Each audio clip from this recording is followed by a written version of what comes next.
Kalau hujan-hujan kan, kadang-kadang kita teringin benda-benda yang pedas-pedas, yang bercicis nak makan kan. So, hari ni kita buat tteokbokki. Kita buat sendiri, tak payah nak beli.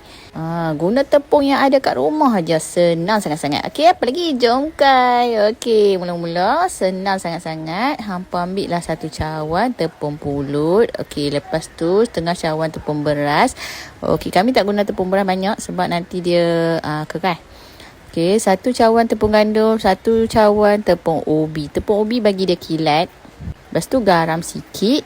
And then kita kacau-kacau gol-gol. And then kita masukkan ayam. Ayam suam tau. Okey, sebab kita nak bagi garam tadi tu sebati. Kita gue dia sampai jadi dough macam ni. Okey, terpulang kat hampa nak berapa banyak.